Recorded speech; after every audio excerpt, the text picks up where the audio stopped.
Ready, Eddie. I don't have time to exercise as work takes up all of my time and I'm exhausted when I get home. One of the things that I was actually personally thinking about is how many times I've actually heard this, my work is so much more important than what I am, so therefore I cannot exercise. And yet the very thing that could help us feel that little bit better and have that more energy is to actually do a little bit of exercise. And the other aspect of it, Sal, is that there are people who are working, probably the same amount of hours as what you are, that are exercising as well too. So, we probably need to be honest with it. Is it a priority or isn't it a priority? Now, I can understand that, when we've got a career and when we're working, and that is the thing that is supporting us, it needs to be slightly higher than the time that we put into self-care. There's no doubt about that. But what we do need to do is to think about, if I neglect myself for the whole time that I'm working or the whole time that I'm focused on my career, then what's going to happen is at some point that neglect is going to show up in some type of health concern that I've got. Mm-hmm. And then that neglect is going to turn into regret. Why didn't I do this why didn't I stick to it? Why didn't I do this when I said I was going to start? Yeah, absolutely. And then you start to beat yourself up. Mm-hmm. And then all that anxiety and depression can start to hit. And so we then have that mental and emotional game that goes on in our head. And so it can be really, really difficult to get out of it. Now, I know this personally, Sal, as someone who worked in the corporate world, in my 40s, my whole focus was on my career and the advancement that I was going through. But what I also happened is that I did have a health issue and I did have a health scare. And it was that moment, that aha moment for me where I went, you know what? I'm going down the same path as my mother, my grandmother. I'm going to have all of these health issues that they've got. I'm going to end up sitting at home looking at four walls. I don't want this for myself. I need to make some changes for myself. And so I did. I had to set these clear boundaries, these rules with work. And I was this, the general manager at the company as well too. And so I had to say to everybody, I leave here at 5 p.m. on Monday, Wednesday, Friday. So it was just 3 days, but that gave me enough time to get to the gym, to go and do a workout so I could build some strength in my body so that I could deal much better with the stress and the things that were going on with work. And I felt better in myself as well too. Yes, yeah. And I think too, like I've noticed in the news, probably the last 6 months, a lot of these companies, when the pandemic hit, we were able to work from home. Yes. We're all in lockdown. We were working from home. I know my sister, her company, amazing. They had her set up at home, everything like that. Now she works on a normal day. It's probably about 25-minute drive. You know, peak hour, it's probably 45 minutes. Yes. So working from home was saving her an hour and a half. Oh yeah, each absolutely. day, Yeah. So when we were working from home, some people, we have clients that were working in the city, they had that 2 hours each day that they could do their workouts, Yes. and then suddenly it's taken away. So they're now not being able to fit their workouts in or focus Yes. on themselves. Yeah. Exactly. And then what happens is, they then say, when my circumstances change, what I'm going to do is, I'm going to come back and I'll do my workouts then. Instead of actually just going, well, is there a way for me to negotiate with the place of business that I work at, to go, okay, I need to have, this extra little bit of time. I need to start later on this day and, finish later, as an example. And I think that when we've been through what we have been over the last couple of years, that businesses are more in tune with accommodating their staff's needs as well too, and even to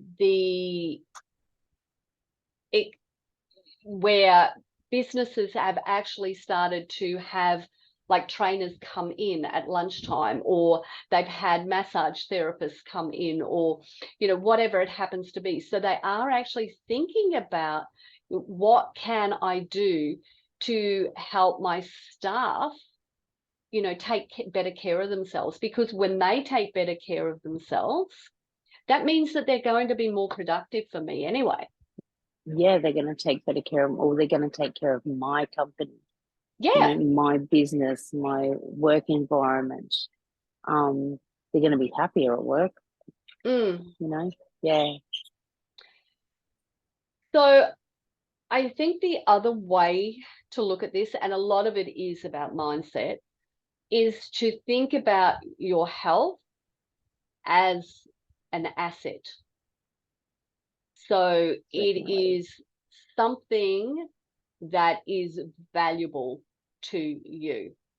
And when you think about it as being valuable, then you're more likely to then say to yourself, okay, I do need to find some way of prioritizing that self-care and to do something for myself.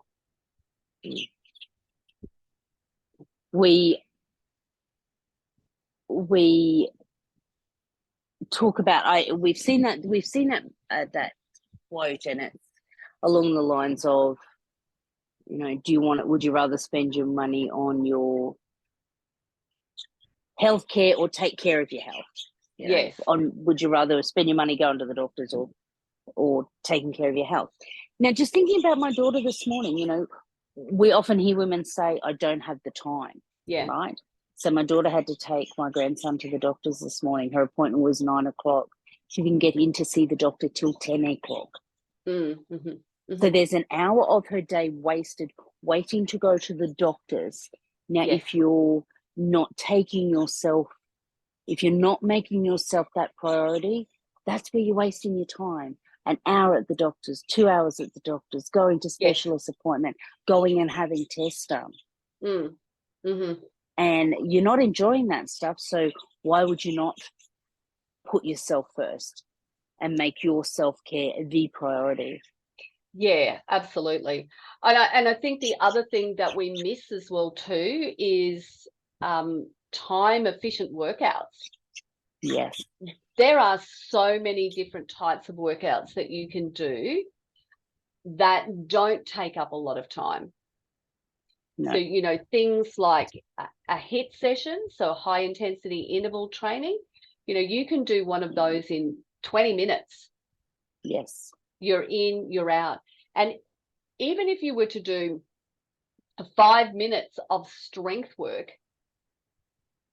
that's still you prioritizing yourself. Yes. And it's even though it's only 5 minutes, the impact it has on your brain is amazing. Yeah, totally. Yeah. So what we want you to do is to really think about, yes, my career is important, but in order for me to do that career well and to work well, I need to prioritize some form of self-care and some form of exercise. So we need to start opening my mind up to new aspects or new ways of thinking. The other thing that you can do is ask for help, get the support that you need, start delegating things. I know that for myself personally, I love delegating things out, and so it's like, and particularly when I was still working in the corporate world, someone would walk into my door at 5 o'clock when I was about to walk out and go, oh, we've got this deadline and blah, blah, blah. And I'd go, okay, well, I'd look at it quickly and I go, okay, well, here's what you need to do. Off you go and do it. And if you need to know any more about it, then ring me at 7 p.m. Thanks very much. And I'll keep walking out the door. Because, if you train your staff well, then they are going to be able to step up and they are going to be able to do the things that they need to do as well too. So delegating is one way of you actually, finding that time back for yourself as well too. Yes, yes. Now, another one is if you're looking after the grandkids, Yes. you're talking about doing different things, doing little workouts, those sort of things. Have a dance party with the grandkids. I know you do that, on school holidays. I know you do that. Because we know dancing makes us happy, music makes us happy. Yeah, that's a good one. So integrating physical activity into your work environment. So whether that's I'm working for free looking after my grandkids, Yes. or I'm doing some type of volunteer work, or whether I'm actually focused on career, it doesn't matter what it is. How can you incorporate some type of movement, some type of exercise into your daily routine? So one of the things that I personally used to do is I was on level 5. And so what I would do is I would walk to level 1 down the stairwell to go to the bathroom, and then I'd walk back up the stairs. So each time I had to go to the bathroom, I was getting some type of physical activity going on. Often when we were meeting, we're in a building that was sort of like rounded. And so what would happen is if we were in a meeting, I'd go, let's walk and talk. And so we'd walk around the building because you could. There was a circuit in the building, so you could walk and talk at the same time. The other thing is that sometimes we'd all take a lunch break together and we walk along the river and we talk about work and we get incidental thing done at the same time as actually having that physical activity going on as well too. So there's lots of different ways that you can incorporate some type of movement into what you're actually doing. If you think about it, push-ups with your grandchild on your back, squats holding your grandchild. Yes. So many different things.